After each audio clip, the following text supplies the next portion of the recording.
I know many of you who have registered for this event, but for those who I don't know, my name is Elizabeth Heald, and I'm the President and CEO of the Kitchener-Waterloo Community Foundation. Today's topic is the intersectionality between affordable housing and gender. Over the next hour, you will hear our panelists share their perspectives on the issues and the importance of action in Waterloo Region. Our panel consists of a number of amazing leaders. First, Dr. Fadhilah Balogun, who's an expert on gender-based violence. Melissa Bowman, co-founder of Waterloo Region's Yes in My Backyard. Bushra Ebadi, social innovator and global strategist. And Sara, Lyons, lead for sector engagement at the Equality Fund and Vice President of Community Foundations of Canada. In the essence of time, you will see that we have been sharing their bios in the chat function, so please take a look to learn more about these amazing leaders. It is also my pleasure to introduce our moderator this afternoon, Xiaopu Fung. Xiaopu is a member of our board of directors and has graciously agreed to moderate this session. Xiaopu, over to you.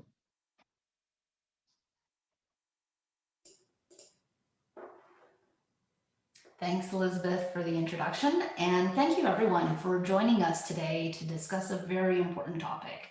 To begin, we respectfully acknowledge that the land on which we gather today is the traditional territory of the Haudenosaunee, Anishinaabe, and Natural people. We acknowledge the enduring presence of the Indigenous people with whom we share this land today, and their achievements and their contributions to our community. We offer this acknowledgement as an act of reconciliation between Indigenous and non-Indigenous peoples of Canada. I personally immigrated to Canada as a very young child, and I am forever grateful for the many opportunities and privileges that living in this wonderful country and on this beautiful land has provided to me and my family. So I thank you. I would now like to invite Dr. Fadhilah, Melissa, Bushra, and Sara to join us on screen.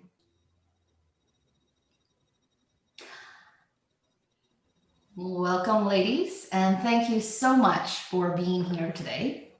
I'll start by jumping right in and asking the first question. We know that access to affordable housing affects people differently. What are some of the gender barriers you're seeing face the people in Waterloo Region? So I could probably start things off. I've got a few thoughts on that. As you said, people are affected differently in regards to housing accessibility, affordability, and stability. There are tons of stats around this. For example, 79% of single parent families are led by women. Over 50% of women accessing the shelter system in Canada arrive with children. 78% of women who use the shelter system are there as a result of violence in the home. And we know that the pandemic has had a disproportionate impact on women, especially newcomers, racialized women, and those living in poverty. Women lost twice as many hours as men since last March, and those jobs are returning much slower. The Toronto Star just reported that women's participation in the labor force reached its lowest level in 30 years. And we know access to quality childcare can impact women's participation in the workforce. Locally, the region is closing 5 high-quality childcare centers this year. Few of these stats are related to housing specifically, but housing is not a standalone issue. All of these things are interconnected. Women are paid less. Women are the ones who most often experience domestic violence. They are the most impacted by lack of access to childcare, and all of those issues impact housing need.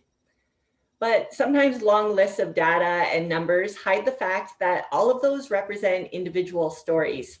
And we absolutely need that data to help us best understand the trends and how to respond appropriately. But I also think of some of the stories I know that are represented in those stats. For example, as my mom became visibly pregnant with me, her landlord let her know that she needed to move out since the apartment was not appropriate for a baby.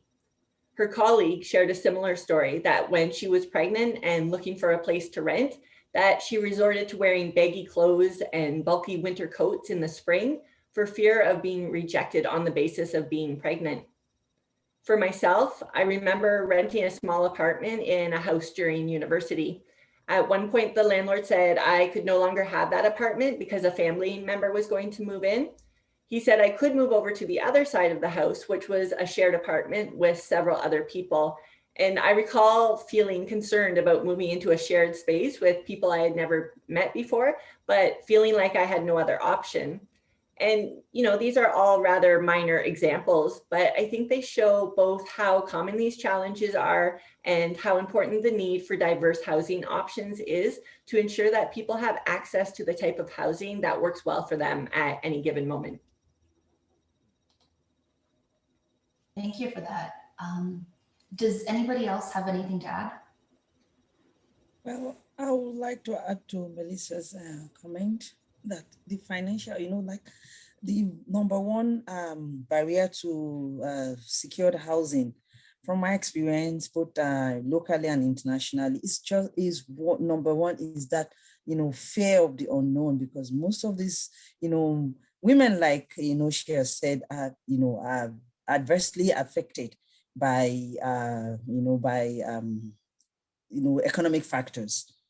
So many of these, even those that have gone to school, they've had, you find out that somebody that has gone to school and somebody that didn't even have the privilege of going to school to, to get a good job, you find out that both of them are affected by the fact that once children come in, they care for the children, the safety of the children actually, may make most women, give up, so you have professionals, taking, years off to stay at home with the kids.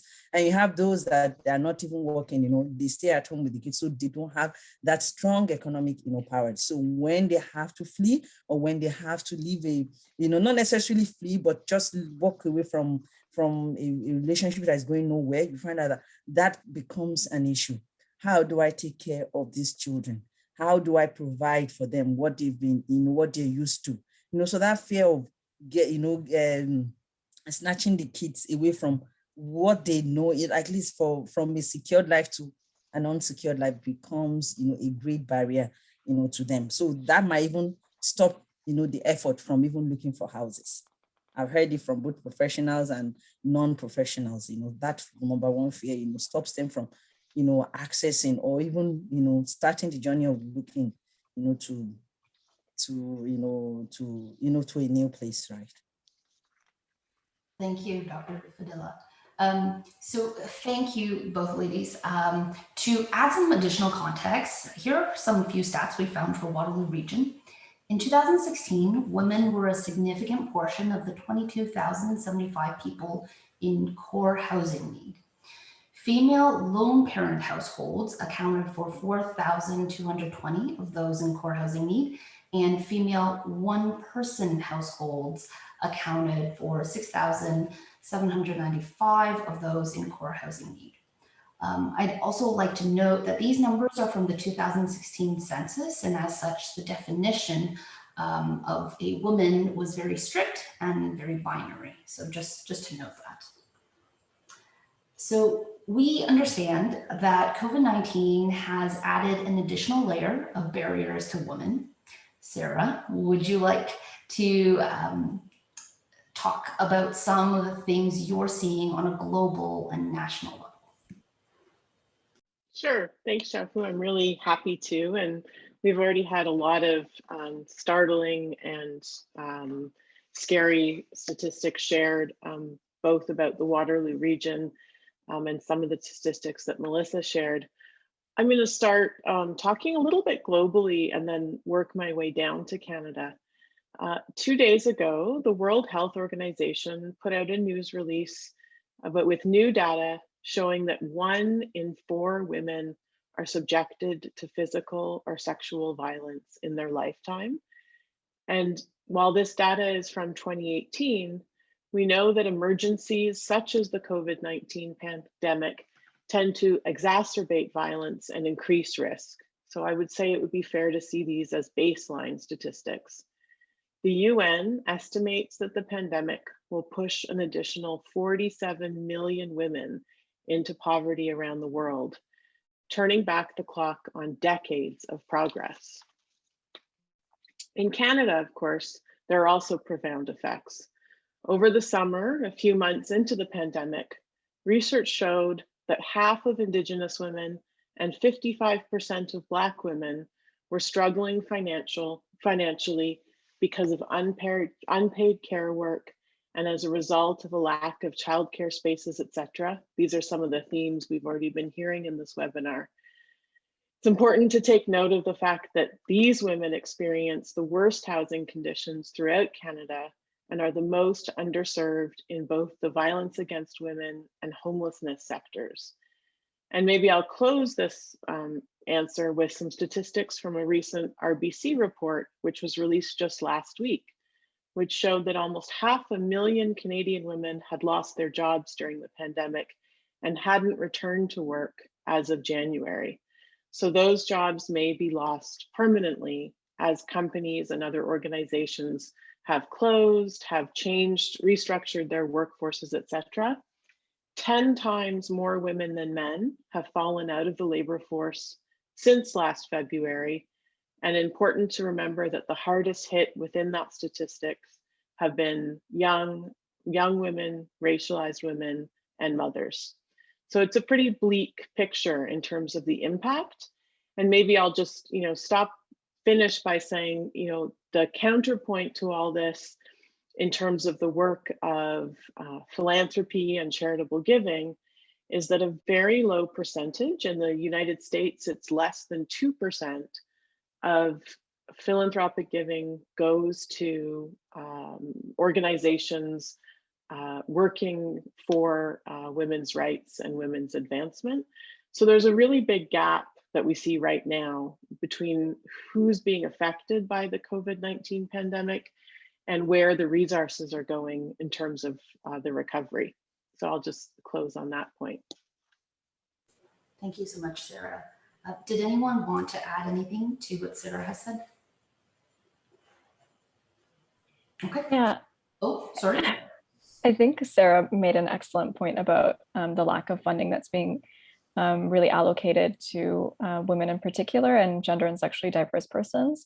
And the other question that often comes up for me is like, who's also being paid to do the work and how are we kind of framing these issues? I find in the Canadian context in particular, it's often one of like the marginalized communities are framed as beneficiaries only and not necessarily as like the co-creators or the leaders of the solutions. And so then the funding doesn't necessarily go to these groups, even though they're the most directly impacted. And I think that's an important like area that we need to focus in on and also reshape the way that we're structuring, our grant making policies, the way that the government is, allocating funds. And even as people who are working directly on issues of affordable housing, or related issues, because it isn't, a siloed approach that's needed, that we have to really think about these things in different ways and also decolonize our approaches and think about it through this like anti-racism, intersectional and intergenerational lens.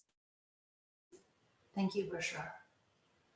And so we also found an article from the Institute for Gender and the Economy that provides an outline of some of the gendered effects COVID-19 is having. You'll find the link in our chat here. So moving on, Dr. Fadhilah, you have had over 20 years working both locally and internationally in gender-based violence sector. Can you talk to some of the trends you're seeing impacting women as they're trying to secure housing after leaving a situation of violence? Yeah, thank you. Like I said, like I mentioned earlier, you have the number one, thing that determines whether a woman flees immediately or later, or is just, held, like a held in that situation, is the presence of children. Once children come to it, the welfare and the safety of the children become paramount, to the women involved. So they have to, for them to move, most of the time, they have to be assured that, what they are leaving, and getting where they are going to will provide a better, safety net for the children. They're not even talking about themselves, right? And then secondly is the economy, of course, with the children, like we know that professional, women, whether educated or professional, like I mentioned earlier, tend to, give up working, during their active reproductive years, to stay back, at home in their marriages or in their relationship, just to be, of course, one, to make sure that they give, the best care to their children. And secondly, for those that are able to, and secondly, to how do I put it? To create a stable home for the children. And as such, they are affected economically, right? The economic earning power is, reduced or taken away, except they are able to come up with, with home-based businesses that could, like provide for them financially. So now, when there's a break or there's violence within the family, how do they go out? They start to think, I've had, like a close, a close person, telling me recently. I've had like even women from my own immediate circle, telling me, when this kind of cases, came up, and the options, involved, or why don't you leave and seek? And the question was like, with 4 kids, how do I manage? Just, and like that, not that they were not working, but they just were afraid that their financial, earning power was not enough to take care of themselves and these 4 kids and the, and the things that come, because having children is just the first step. Providing, adequate care in terms of material and emotional, needs is, they're more than having the kids. And then, the fear again, the other concern is, fear of, it's a shared responsibility. How do I suddenly, start, take over, the shared responsibility and change it to, a single responsibility? That fear of the unknown, keeps them, like it's a barrier, right? And then the housing market itself is so expensive that even if they were to get, jobs immediately, the whole thing that comes with, with renting or, moving into a place by yourself, it's so much. You're talking about the rent itself, the, additional cost of, hydro, the, the utilities, furnishing and making the place a home is also, very high. And I will come in, in my, like, I'm from Nigeria, right? Originally, I'm from Nigeria, and I think I'm still right. So, in Nigeria now, the cost of housing is the same, is as high as, the cost of housing in our Waterloo region. Now, Waterloo region is one of the most expensive cities to live in Canada. You can't, get affordable houses that are affordable to the working poor. And I mean, because I work within in the grassroots, in the grassroots sector, right? And I know there's so many families, there's so many, individuals amongst the, immigrants, whether, maybe the older immigrants, they were fortunate at that time, when they came earlier, much earlier on to, have integrated and established themselves. But for the new, generations coming, the new immigrants coming, which includes myself, it's difficult to, integrate and get something and get, a source of livelihood that is, that is compatible with good health, that meets the social determinants of health.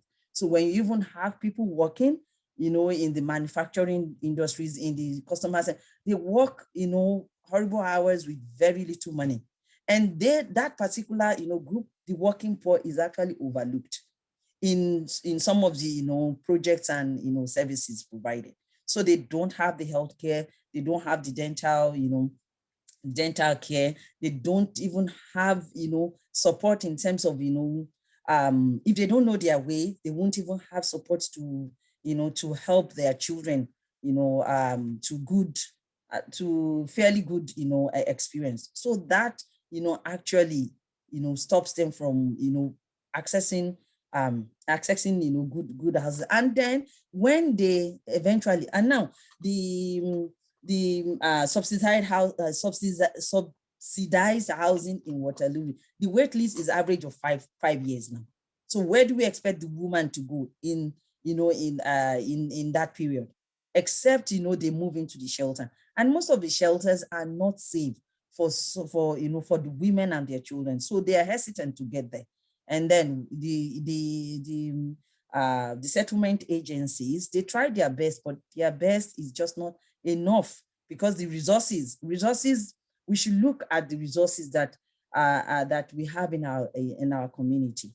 I think the resources have not been updated to meet the incredible growth that the Waterloo region is experiencing, and has been experiencing in the past few years. So that brings a lot of barrier, a lot of headache to women, and to women, and especially racialized women.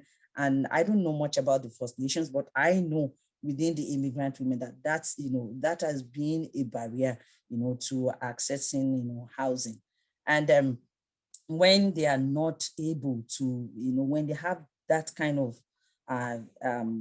mental weight on their minds, they are not able to progress, and they are not able to move forward. Thank you so much for sharing that. I'd like to also chime in to, I guess, share that this is going to date me a bit. But 30 years ago, when I came to Canada, I was very lucky, at least, to be living in what I would assume would have been subsidized married students housing from UW, because my dad was a student. And the apartment we had was 2 bedrooms and like this tiny closet of a den. And I think we paid maybe $350 a month for housing. And even that was really too expensive for my family to sustain. And so, like, I know at a city level, you have certain restrictions that the government places on what a housing unit ought to, contain. And I'll just say, we probably broke all the rules, because it was my parents, myself, a little baby that was born, my grandmother who came to help us take care of that little baby. And so, like, we all squished into that little den. My mom and dad were in the 1 bedroom with a crib. And then we rented the 2nd bedroom to another international student to try to cover the cost of monthly rent. And so I think, the definition of a single household, as the city defines for what is proper for rental, is maybe, like, governments can set whatever policies they want. I work in government, but ultimately people have to figure out how to live. And so I think that's where we have this disconnect of policy versus reality. And so I'm wondering if any of our panelists have any, I guess, maybe happy stories or good examples of where they've seen, I guess, women be able to access housing, or like, what are we doing? I mean, we know the situation is dire, but is there any bit of hope and semblance of success? Let me just jump in before this. I wouldn't want to live with such negative. Like I said, the resettlement, agencies and sexual assault and women's shelter, they do their best. It's just that, they have to be supported by policies. And that is the funny thing. I love, public health. And, for me as a public health practitioner back in Nigeria, it was like the ideal place for me going into the community to look at the situation, know what the community, has, and work, a solution out for the issue in the community using the resources they have. That's where you are not just sitting with your textbook and your degree in your office and making, solutions from nowhere that will not actually, impact the lives of the people in the community. So my experience in the community in Waterloo region, I would say, I've heard and I've come across success stories for single women, for, women that had to flee, violence.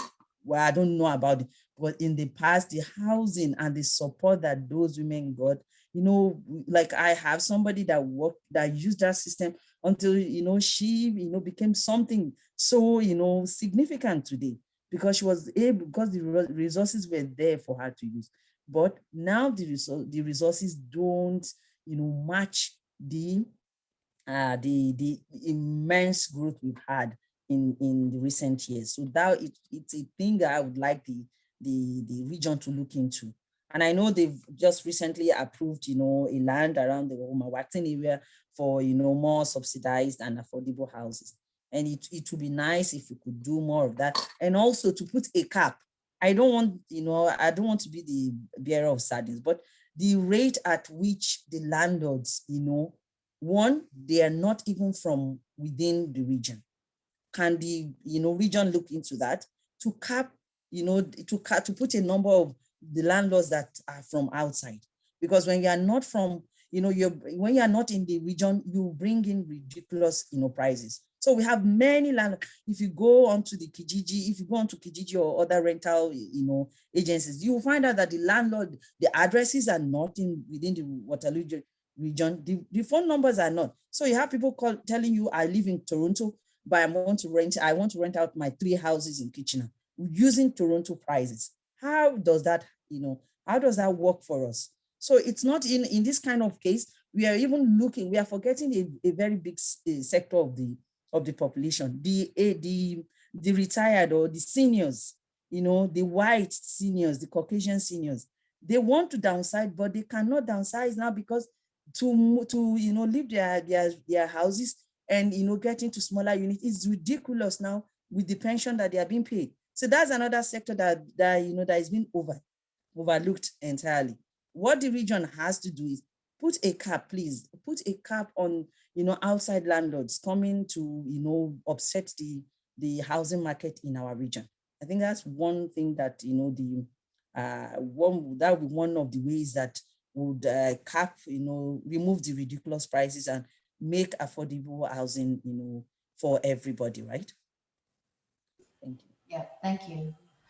So we do have a question in the Q&A, which is how can the panelists comment on non-binary gendered people and their access to affordable housing?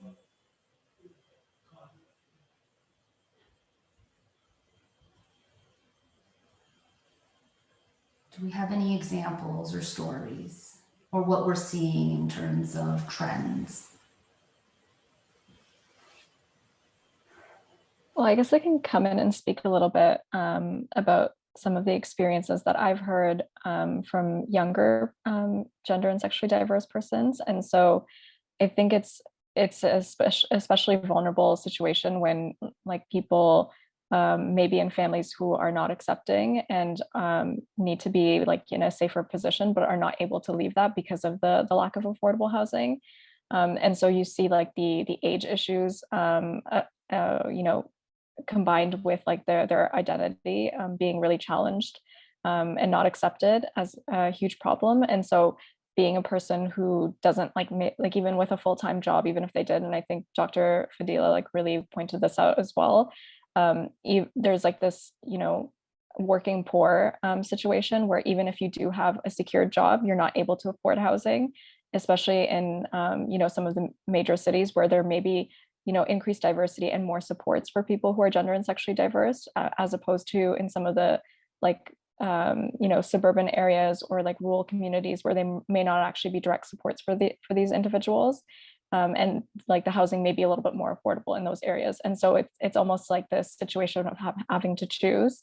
Are you going to be able to access the supports that you need and be like in community with people who have like similar identities or experiences to you, or be able to afford housing? And it's not just the housing itself that's a problem, it's all of the things that surround that housing. So accessing services, accessing healthcare for people who, even transgender individuals, people who are going through, you know, all of their experiences, and even that like the healthcare system itself has a lot of issues with the mistreatment of people who are gender and sexually diverse persons.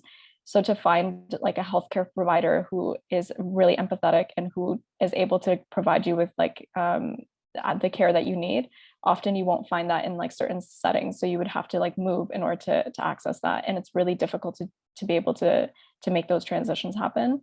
And we don't have like really good like structural policies to enact that. But I think it's also the way that we think about affordable housing is just as a home. It's just the unit, it's just like the building, but it's more than a building. Like affordable housing means like the entire ecosystem that surrounds that.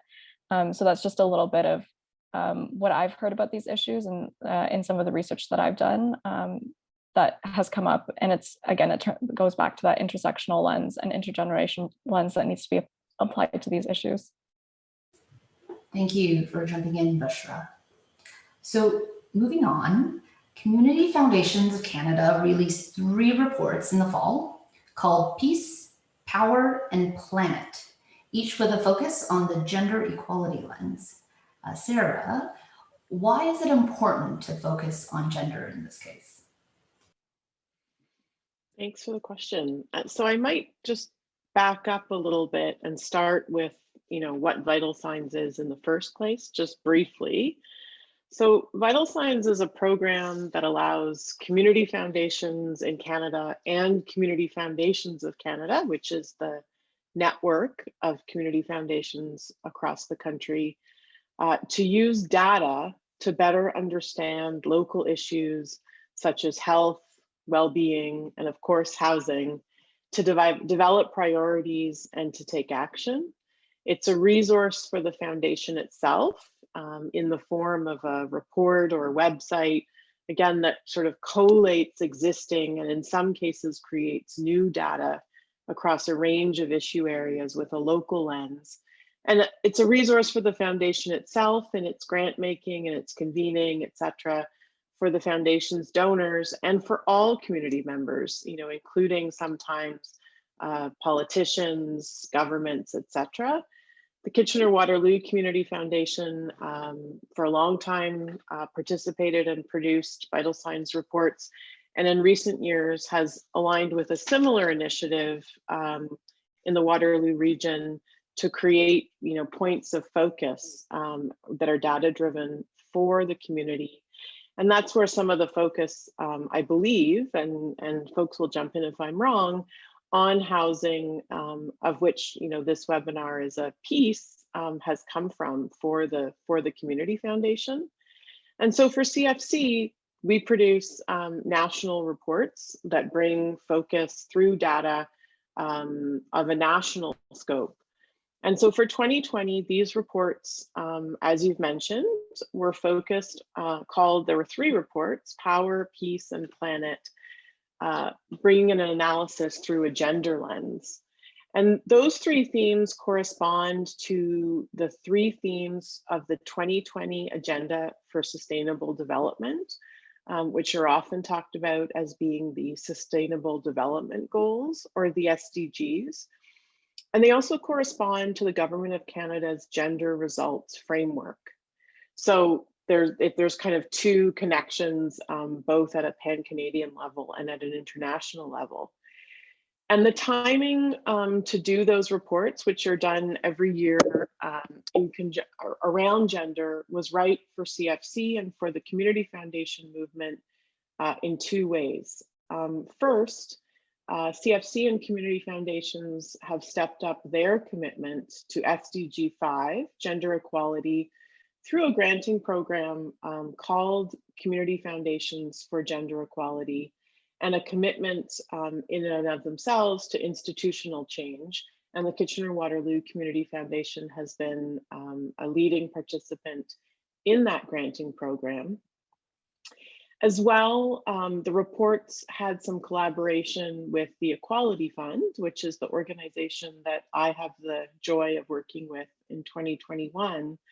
And so it brings together some coherence for Community Foundations of Canada around an emphasis in 2020 and beyond on gender as a important and, I would say, underlying issue that needs to be paid attention to and addressed. And this has come up in the webinar already, that gender is a cross-cutting issue.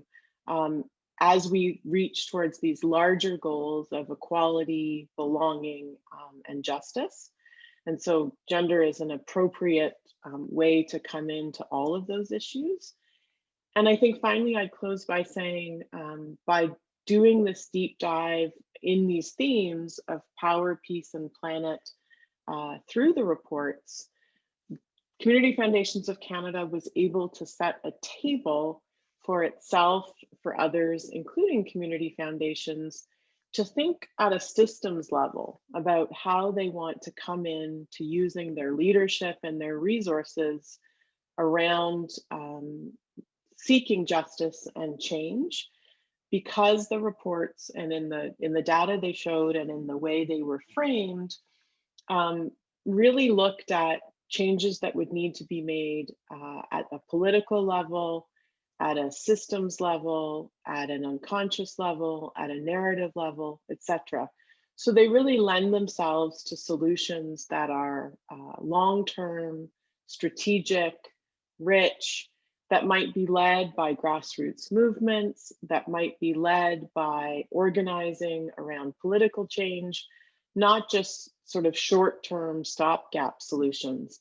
And so in that way, the themes and the gender analysis lens really set the table for new and future philanthropy that is really focused on justice, on equality, on systems change, and on sharing power with those, with actors on the ground. Thank you so much, Sarah.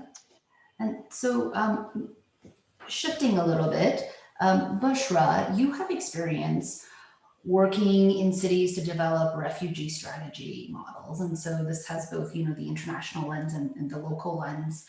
Can you tell us what that means and why it's important? Yeah, so I worked on developing refugee housing integration strategies, and the specific contexts that I've worked in include Toronto and Paris as some examples. And so during my master's program, as part of a capstone project, we were developing a refugee housing and integration strategy for the city of Toronto, and in particular, working with Toronto community housing. And during that process, I think what became really evident to me was that our understanding of displaced persons' experiences, including refugees, asylum seekers, within the team that I had was very limited, or even the way that the project was initially being framed. So it was about challenging that. And for me personally, I'm a child of refugees. So my parents were refugees from Afghanistan, and I was born 2 years after they arrived in Canada. So a lot of my experience, as a person who has relatives and family members who were refugees, I saw that the narrative was really problematic. Like the way that we were talking about these issues was very much focused on, like, how can we get them into a shelter or like a house, and not thinking about it in the lens of a home. And it was very similar in the way that we were developing refugee housing and integration strategies for the city of Paris as well. I was on a fellowship when I was doing that, and I had to, push to reframe the entire concept, because I think people were really keen to have this almost temporary response, as if thinking like being displaced and relocating would be, a short-term experience, and somehow things would get better and they'd return to the context that they came from, or the places that they came from. But the reality for a lot of communities is that once they, resettle somewhere, that eventually will become their home longer term, because the situations are so protracted and from the places that they're fleeing from. And so I found that was something that really needed to be worked on, not just the design of the home, but also the services and the community aspects surrounding that. And so part of that is the economic piece, like having economic security, being able to create opportunities for employment, also the social integration piece. And when I talk about integration, it's less about an assimilation model, which I think a lot of contexts around the world traditionally have used. And I think that's really problematic, because it always, pits the so-called, host community against a newcomer population, and not really thinking about, it's really about relationship building and seeing each other with dignity and humanity, and centering that in all of the policies that we develop. And that was really important to me. And so the way that we developed like the housing model, for example, in Paris, was we were using this tiny house model, just looking at the restrictions on like the land space in the city itself, but then using like that as a focal point for meaningful interactions with like both host community members and newcomers, and not just limiting our understanding to being solely like refugees, for example, because not everybody has refugee status either if they're displaced. Like there are asylum seekers who don't have that status, and that can actually be a big hindrance for them to access like affordable housing. And then thinking about affordable housing not just being, again, that physical space or unit, but also all of the other services that they need to be able to access. And so there's like the language learning piece that often like doesn't get considered. There's the aspects of like how close are schools or like educational facilities to you and your like family. How close is the grocery store? So in some contexts, they were building like these tent cities that were so disconnected from like the services that for ourselves, I think we would, people who live in communities would, take those things maybe for granted, unless like you are especially marginalized and are experiencing that on the day-to-day. You don't necessarily think about that at the forefront. And I think that's why it's so important to have people with the lived experience as part of the co-development process, instead of, again, just seeing them as beneficiaries, because then we miss so much and we end up creating these so-called solutions that don't actually work at the end of the day, and create more problems in the longer term, where we're continuing to have like these divides, a lot of scapegoating of communities, and the way that we even pit like certain displaced populations against others, like who is an acceptable refugee. There's a lot of like the racism aspects of that need to be considered, because in the context of Toronto, for example, we've had Somali and Ethiopian refugees treated very differently than other refugee populations. Black refugee populations have been treated differently, and even in the way that we develop housing policies and the way that we allocate resources to those communities, where they make up the majority of the population, needs to also be looked at, because again, it's not just about the physical structure, it's about everything that surrounds that and how we invest in communities. Bushra, do you have examples, or have you seen experiences of co-creation for affordable housing work?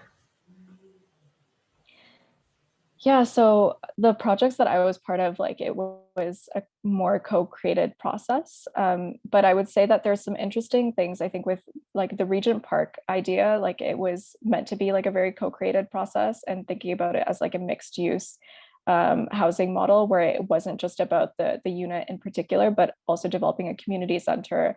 And it was part of like the process when we were working with Toronto Community Housing, because they played like a really big role in that, along with community partners. But I remember doing a tour of like the community center, and also like one of the key takeaways for them was they had like this pool, like a swimming pool that wasn't being used by the women in the community in particular, and they couldn't figure out why. But then they like really started to like have these questions, and in the process of like doing the co-creation and co-development, recognize that there are certain like cultural norms, and even for like safety security reasons, women weren't comfortable having the swimming pool with like glass windows where the public could see into the pool. And so it was about like installing these like curtains, like basically like these blinders onto the windows, so that when it was like the time for like women in particular to be able to like have their like time for swimming, that they would feel like safe and secure enough to do so, without having like all these other issues that were creating barriers for them. But that wouldn't have been identified unless there was that co-creation, co-development process, and the community was involved. And it's an iterative process. So if you think about it just in the stages of like, oh, we're designing a unit and we're like putting together, the plans for it, and after it's been built, then we can like forget about like engaging the community. That's not a sustainable process. For it to work, you need to have that continued engagement, and for people to feel like they have ownership of the process, and to think again beyond just the typical like we're building a condo, we're building a townhouse, we're building a single like duplex. It's about even the gardens that they create around that, about it creating a sense of like togetherness for a lot of people who don't feel like they have that space to connect with one another. It's about the resources that are allocated. So I think that's an example. I've seen like other examples like kind of crop up like in microcosms. within different communities. But I think fundamentally the way that we've been developing housing has been really problematic. The more and more housing that's developed, it's increasingly becoming like these boxes in condos that just wouldn't be able to even fit a single person, let alone like a family. And for a lot of people coming from these contexts of being displaced, like they have like larger family units. And so to not be able to actually have space for everybody is a huge problem.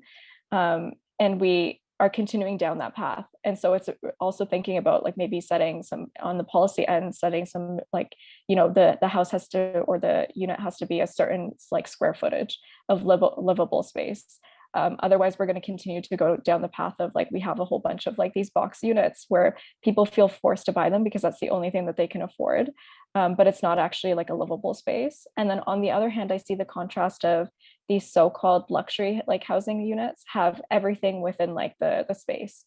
Where it doesn't seem like we don't know what is needed for a community. Like these units or like buildings, as an example, have like a gym, and they have like a dining like space or a kitchen, and they have a space for like outdoor like excursions and like or barbecues. And so there is a recognition that these things are fundamental to developing a community, but it's not afforded to the most marginalized communities who have the like greatest barriers to access, and they're not able to access these resources in other contexts, or even like the amount of time it takes to get to those resources. Like our transit systems are really problematic all across the country, quite honestly, and not enough investment has gone into making communities walkable for people who like need to access these services. They have to travel hours on end, and to be able to purchase a vehicle costs like a lot of money too. It's not like, unless you think about all of these pieces in connection, you're always going to be missing something, and you have to do it with the communities themselves. Thank you so much, Bushra. So there are a few questions in the Q&A, but before we get there, I'd like to ask Melissa, Waterloo Region Yes in My Backyard is a grassroots community group that urges the cities of Waterloo Region to adjust their zoning to allow for more housing, especially affordable housing. Can you share with us why this movement is so important and what it could mean for our region? Sure. I think there are lots of reasons actually that we need an organization that helps residents say yes to more housing in our community. We know that when new developments are proposed in a neighborhood, that it's common for there to be pushback on those proposed changes. And while we think that there is a place for those kinds of discussions, much of that pushback is often from nearby homeowners. We don't often hear from people who rent or people who could move into that proposed housing, or even residents in the city who may not live right beside a proposed development, but still see value in adding more housing to the city. So if we're only hearing concerns about a new development, then sometimes councils will make decisions that result in less housing being built based on those concerns. And we feel that's problematic. And it's not that we think that developers should be able to come in and just build whatever they want, but we'd like to see those conversations shift a bit. Right now, we often hear many concerns about too much traffic, lack of parking, or height of the proposal. But we'd love to see those conversations shift toward issues like affordability. What types of housing make sense here, as Bushra was mentioning that need for larger family-sized homes, and what plans and supports are being put into place for any residents that may be displaced because of this new development. So WR YIMBY is hoping to find ways to allow more of those voices to participate in some of those conversations as well. And I'd also say, not only do we see a need for more housing to be built, but also a diversity of housing. So we don't want, just all single detached homes. In fact, that's not even possible or desirable if we consider things like sustainability and protecting our countryside line boundary. And of course, not everyone's going to want to live in tall condo towers, those 1-bedroom units that we see growing in our downtown core often. We also need mid-sized buildings, duplexes, triplexes, apartment buildings of all sizes. And we need different approaches to be included as well. So things like cooperatives, community land trusts, supportive housing, rent subsidies, all of that. If I take a brief look at just some of the types of housing I lived up lived in, growing up in my lifetime. It includes tall apartments, low-rise apartments, a trailer park, basement apartments, spare or extra bedrooms, a duplex, a townhome, and more. And having those options, and that's basically what I mean when I say housing diversity, gave my mom and I some agency in choosing homes that worked well for us at a particular moment in our lives. And I know many folks listening today are likely familiar with the work of Leilani Farhi. And I think her point sums up a lot of this really well when she says, it's a big shift if you see a primacy on affordability, security, and adequacy of housing versus a primacy on building an asset class or supporting the promotion of an asset class. So I'll end it there, but those are a few of my thoughts on that. Sorry, forgot to unmute myself. Yay, Zoom.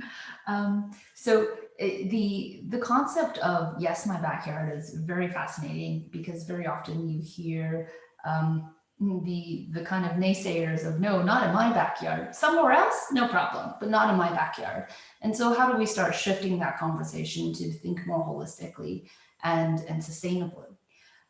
So going actually over to the Q&A, Helen Fan had a question, which is, I think, very valuable for this conversation, given that all of us are technically individuals. And so being mindful of homelessness and the invisible population, what can the everyday person, so just layman, not necessarily in your job or work, do to advocate the needs of affordable and sustainable housing for women and families?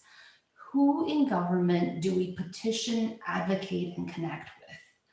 Are there community-based groups to join? And how do I stay informed and be a supportive ally?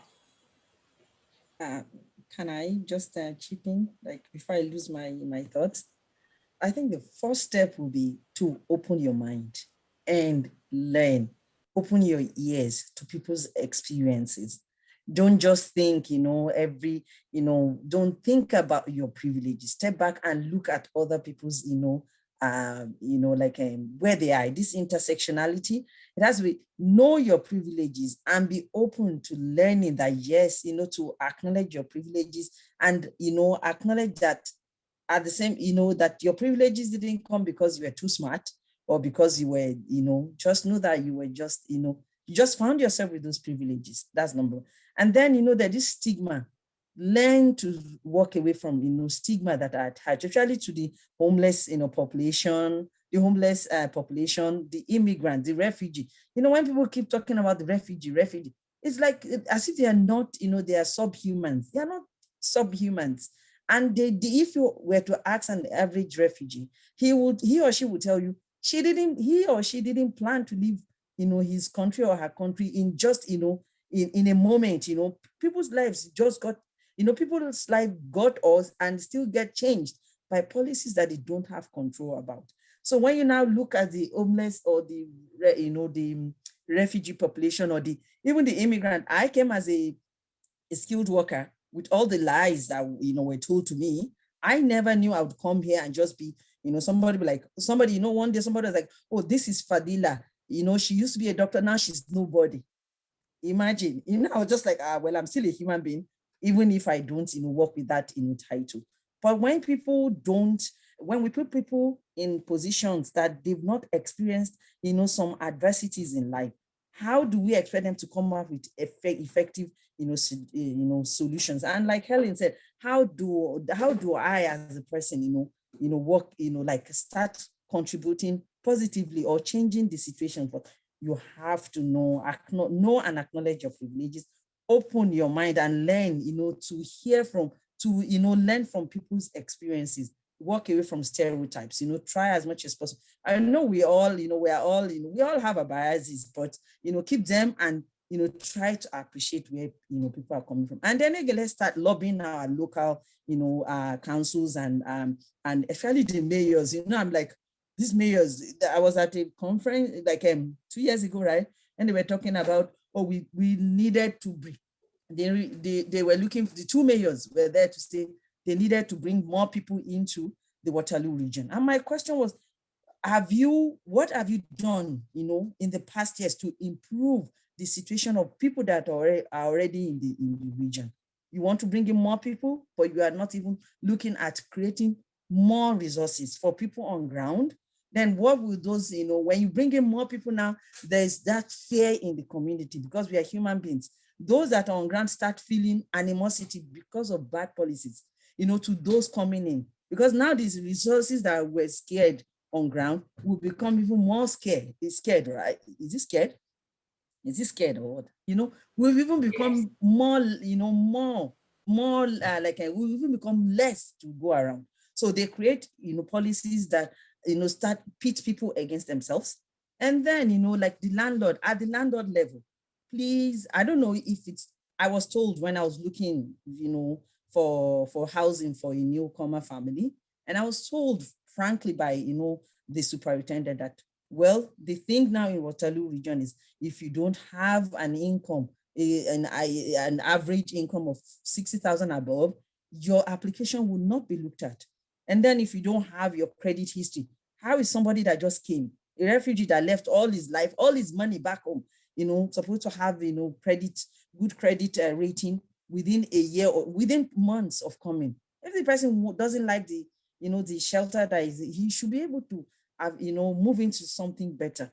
And then you're talking, so as landlord level, what can we start changing our minds and, easing some of this, renting, what do you call it? All the policies in place. I think that would, help at individual levels to ease the affairs of other human beings, like us. Thank you. So we have 2 minutes left. Do any of the panelists have anything very critical to add to that conversation to help the individual in this room on what they can do before Elizabeth closes out for us? Just really quick, first, I love the question because I feel like the main reason that we do these conversations is so that it will lead to action. So I love the question on what can we do. I always hate to try to answer that question quickly because I think there's so many great organizations doing stuff locally. But I think it does just start with connecting with an organization that you've heard about, and those all have great volunteers and resources that can help you figure out next steps. So just quickly, I would say the Unsheltered Campaign and the Social Development Center of Waterloo Region are two great places to start. And people can always reach out to me. I have a long list of organizations that are doing great work, and I'd be happy to share it with others. Thank you so much, Melissa. Turning it over to Elizabeth. Okay, thank you so much. I have learned, wow, like just so much today. It's great, actually, Xiaopu. It was great having you moderate this one because I could just sit back and listen and take some notes. So I have a plethora of notes to take back to the team so that KWCF can continue to drive change to tackle the affordable housing crisis in Waterloo Region. As Bushra said, affordable housing is more than just a building or a unit. It's the whole ecosystem, and we could not agree more.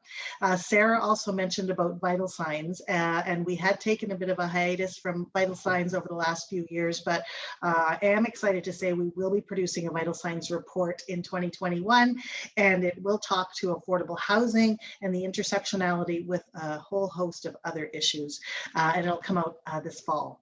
And so thank you to all of our panelists. You were all amazing, as I knew you would be. It was an amazing discussion. Thanks for the questions that have come in.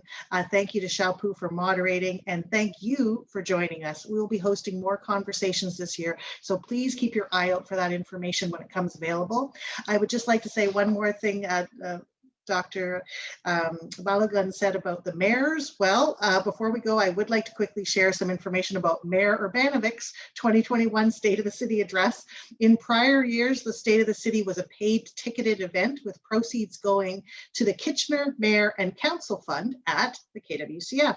This year, the State of the City is a free event, so they are asking for donations to that fund in lieu of a paid ticket. I will be speaking live at the event. I think I'm actually going to leave my house and go into City Hall and be there. It's so exciting. I have not left the house in a long time. We'll be having a live session where you can interact with some of our team members at KWCF, and the address is happening on Thursday, March 25th from 9 a.m. to 10 a.m. We've put a link in the chat where you can find more information and register, and we hope to see you there. So thank you again so much for attending this session. Bye for now. Thank you.